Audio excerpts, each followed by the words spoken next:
Your husband's a construction worker, making 1,000 a month? At my child's kindergarten sports day, I was insulted about my husband. Moreover, she even found fault with the first place prize my son had won. I retorted in anger. My husband and son are nothing like the low-life person you are. What? How dare you talk back, being a dropout? As she and I glared at each other, my husband appeared in his expensive suit and said, 1K is the hourly wage, actually. Suddenly, she was astonished at the identity of my husband, and she ended up completely embarrassed. My name is Lila. While being a mother of one and a homemaker, I'm also active online as an essay-style cartoonist. Balancing parenting and work is tough, but it makes my daily life fulfilling. All thanks to my adorable child and loving husband. I couldn't have imagined having such a happy family in the past, because I was a school refuser during high school. I only attended for the first year or so. Thinking back, I've always had trouble talking to people, so I couldn't fit in with my classmates, and I became an outcast. I started getting teased by my classmates. Before I knew it, I was receiving terrible harassment from the girls' group. They splashed water on me in the restroom, and they spread strange rumors about me. I began to hate going to school, and I spent my teenage years at home. I think I had given up on life back then, but my parents never abandoned me. Thanks to the support of my kind father and mother, I managed to get back on my feet. I may have dropped out of high school, but life isn't all about educational background. I believed in that lesson and continued to work hard to find a profession. I studied illustration and started building my work experience through crowdsourcing. After working hard, I managed to grow enough to make a living in this industry, and I also married a good person who acknowledged me. My husband Guire is a roofer who works for a construction company. He leads a busy life filled with sweat and effort every day. On the other hand, our son Martin is 3 years old, a bright and lively little rascal. Though my husband and I were always busy working together, we raised our child with love. Perhaps because of that, our son is growing up to be a good kid, without any problems. Recently, we successfully enrolled him in kindergarten. I was a bit worried, but it seems he's having fun at kindergarten. He even made friends right away. Mom, I'm leaving! Take care on your way! Bye! Today, I'm again seeing off the kindergarten bus, with my son on it. When I returned home, I noticed something. Looking at it, the lunchbox was left on top of the shoebox, and it turns out it's my husband's lunchbox. It seems he forgot to take it to work. So I decided to take the lunch to the nearby construction site where my husband would be. When I arrived at the construction site, my husband was working hard, dripping with sweat. Don't neglect safety checks. Make sure to stay hydrated. My husband encouraged his workmates. Then he noticed me and came running over. Here, you forgot this. You brought it all this way? Thank you, Lila. Be careful. You know I'm busy too. Sorry. Just slipped my mind. With that, Guire laughed like a child. Just then, a worker's voice called for my husband from the construction site. I'm going then. Lila, watch out for cars. No sooner had he spoken than my husband briskly returned to the construction site. I couldn't help but smile at his spirited demeanor. That's when it happened one day. I was on my way to the kindergarten where my son attends. Today, a parents' meeting was scheduled there. Upon arriving, I headed for the classroom. That was my destination. Suddenly, a voice called out to me from behind. Oh, could it be? Lila? I turned around, and there stood a woman dressed in expensive clothing. Oh, you are... Her name was Emmeline, a high school classmate of mine. Apparently, she too has a child attending this kindergarten. It's been forever, hasn't it? Since high school? Just as she said, it was the first time in over a decade I'd seen her. But I couldn't find joy in this reunion. Why? Because she was the main reason I had refused to go to school back then. You still look as gloomy as ever. Well, our kids are in the same class, so let's get along. With that, she went into the classroom. I was left standing there, rooted to the spot. This is the worst. Emmeline seemed to think nothing of what happened back then. In fact, there wasn't a hint of an apology in her words. Was it a conditioned response? I tensed up just from seeing her. Fear, anxiety, and anger swirled inside me, but I shook my head and came to my senses. I would only lose if I let a vulgar person like her affect me. I slapped both cheeks to psych myself up and boldly entered the classroom. Now, to conclude, I would like each of you to introduce yourself. Please, starting from over there. The explanation about the facility and the event went smoothly and was over quickly. Next, the parents started introducing themselves. I'm Isla, Zeph's mother. Nice to meet you. The parents began to stand up, one by one. Amid the harmless introductions and responses, a pretentious voice rang out. I'm Emmeline, Alan's mother. My husband is a lawyer. Nice to meet you. She said it with a smug look on her face. It was a blatant display of wealth. Oh, so your husband is a lawyer. She received envious glances from the teacher and other parents, which put her in an even better mood. Thinking back, she always seemed to brag about her branded accessories to her friends in high school. People have different values, but when it's this blatant, it can't be described as anything but tacky. As I was pondering this, I realized it was my turn. I'm Lila, Martin's mother. My husband and I both work, so we want to coordinate our schedules to participate in events. Nice to meet you. I heard from Martin that you are a professional cartoonist, Lila. Yes, I'm serializing some essay cartoons on the web. Oh, that's amazing! I received praise from the teacher and other parents, and couldn't help but blush with modesty. Then Emmeline, who was watching, spoke up. Speaking of which, Lila, you were always alone in high school, drawing strange pictures, weren't you? Oh, you two went to the same high school? Yes, we did, but I don't know her very well because she quickly refused to go to school, she said, laughing with a look that seemed to mock my dropping out. She probably didn't like that the focus shifted from her to me.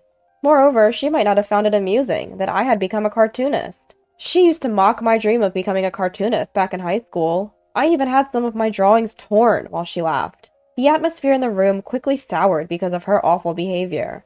The teacher, sensing the mood, hastily began to close the parent-teacher meeting. Thank you all for coming today, despite your busy schedules. We really appreciate your support moving forward. Also, we'll be sending out a note later about sneakers.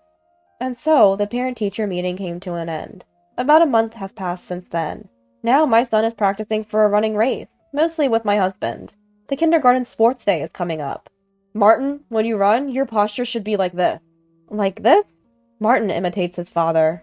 My husband seems to be busy with work, but he still finds a little time to teach our son how to run. I cheer them on while racking my brain for energy-boosting meals. And day by day goes by, and finally, the day of the sports day arrives. It's held at the nearby elementary school's ground, and lots of parents are gathered. Ball throwing, tug-of-war, obstacle race. The children are joyfully giving it their all. I watch this adorable scene, waiting for my son's turn. I'll finish up work and be there, for sure, he said. My husband had said so, but he was nowhere to be seen. Unfortunately, he had an important job today that he just couldn't miss. At this rate, he probably wouldn't make it on time. I was eagerly waiting for my son's turn, camera in hand, thinking of my husband. Finally, it was time for my son to run. But for some reason, Martin wasn't at the starting line. The teacher seemed perplexed, looking around frantically. I followed suit, scanning the grounds, and spotted my son near the fence. It looked like Martin was with another boy. The boy next to him was Emmeline's son. Alan, wasn't it? As I watched, puzzled, the two of them made their way to the starting position. The teacher fired the starter gun, and the running race finally began. The children ran off with all their might. Go, Martin! I cheered for my son as he ran his hardest. And as a result, Martin won first prize. Martin, you were so fast! Yes, his form was solid, and he looked great. Does he do sports or something? After the running race ended, a friend's mom nearby praised my son's running. I felt as happy as if it were about me. No, nothing special. He's been practicing running with his dad, that's all. Oh, with his father. What a wonderful husband you have. I'm envious. My husband might not even know that today's the sports day. Mine's no good at this sort of thing either. I envy men who can do sports. Oh, it's not like that. He works in a construction company, so he's just confident about his physical strength. I felt my cheeks relax even more as they praised my husband. Speaking of which, Mr. Guire is working at a construction site nearby, isn't he? Yes. Whenever I pass by there, he always greets me cheerfully. And says, watch your step. His smile is wonderful at that moment. It seemed that my husband had become a bit of a celebrity among the moms. It might be flattery, but I was still proud. Then Emmeline arrived. You seem to be in a good mood.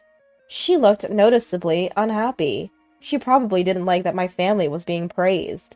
Also, she seemed irritated that Alan had lost to Martin. She started to nitpick about my son's first prize. But was that first prize really earned by merit? What do you mean? I asked sharply, and she replied with contempt. Your child probably threatened mine into losing. On what grounds can you say that? He was with my child before the race started, wasn't he? She seems to think that my son threatened Alan during that time. Sure, I was suspicious about the fact that the two boys had come out together late, but there's no way my son would do something so dishonest. I respond with indignation. Martin would never do something like that. Oh, really? I heard a rumor that your husband's a roofer, making $1,000 a month. Ha! Roofing is a job for dumb and rough people, isn't it? He'd have no problem threatening someone. Maybe he even gave your son some pointers. Like father, like son, right? Her prejudice and insulting words made it impossible for me to contain my anger. I could let her talk about me that way, but I couldn't stand her belittling my family. I protested to protect the honor of my child and husband. My husband and son are nothing like you. A vile person like yourself. Ah, how dare you talk like that when you're a dropout?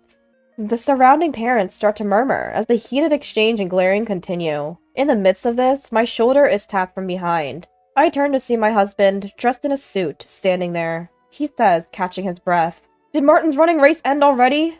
"The running race ended a little while ago." "Oh, that's too bad. I hurried, but didn't make it in time." As he speaks, he scratches his head thoughtfully. On the other hand, Emmeline appears to be confused at the sight of Guire in a high-end suit. Why? What happened to those filthy work clothes? Aren't you just a lowly roofer making $1,000 a month?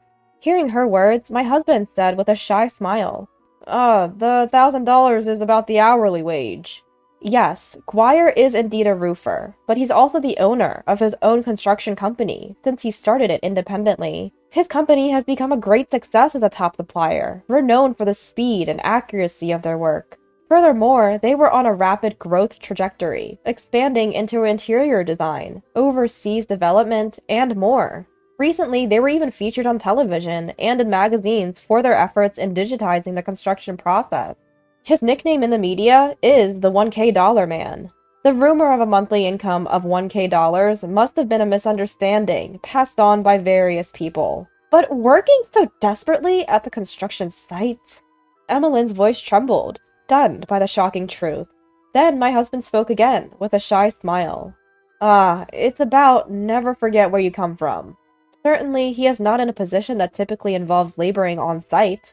However, out of respect for fieldwork, Guire still sometimes works on site himself. He also strongly emphasizes safety checks to his workers. This might be because of his respected carpenter father's accidental death due to a safety management mistake. After that tragedy, he switched from carpentry to roofing. Roofing is indeed the highlight of the site, an essential role that is responsible for the lives of the workers.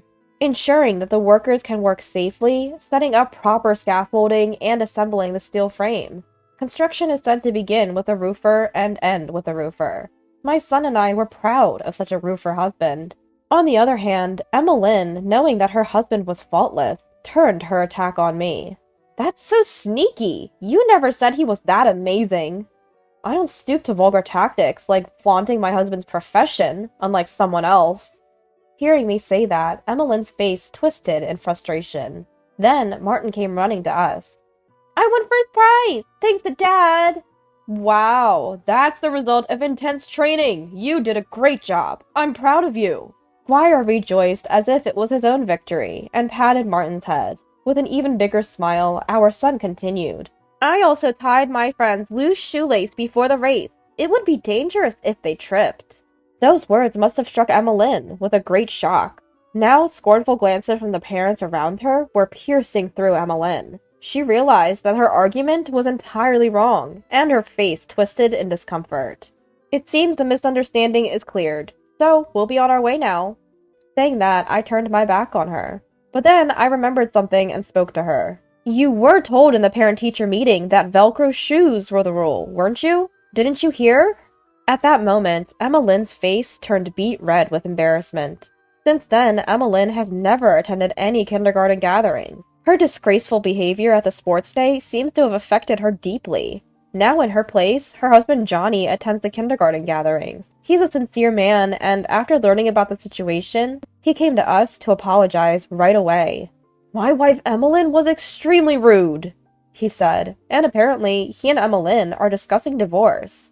I was told that Emmeline has been troubling Johnny with her excessive spending and selfishness for a long time. Moreover, she has been entirely indifferent to parenting, and yet she always insisted on attending kindergarten events, which showed her poor character. For her, kindergarten gatherings were merely a stage to assert her dominance. Johnny finally had enough of such a wife. He had been hesitant to pursue a divorce because of the child, but he decided he could no longer overlook the situation. Alan, it's all your fault for losing to that kid. I'm sorry. Saying such a thing to one's own child is bound to happen. If anything, the decision was long overdue. Emmeline pleaded with Johnny. Please, anything but a divorce. But it didn't seem like her wish would be granted. Johnny proudly stated that he intends to gain custody and raise Alan with love. On the way home, he made a request to his son. Martin, will you continue to be friends with my Alan? Yeah! My son responded in a cheerful voice, waving his hands as he saw off Johnny. His concern was undoubtedly unfounded. Since the sports festival, Martin and Alan had already become friends. According to the teacher, the two often played joyfully together, with the other children in games like tag and ball toss. If the children are spending their time in good health, that is the most important thing. And then, on a certain holiday, we were planning to head to town to buy some snacks for the parent-child outing next month. I'm going to exchange snacks with Alan. Martin, Dad's definitely going on the outing, so get ready! The two of them excitedly left the house, checking left and right to see if any cars were coming. Right clear! Left clear!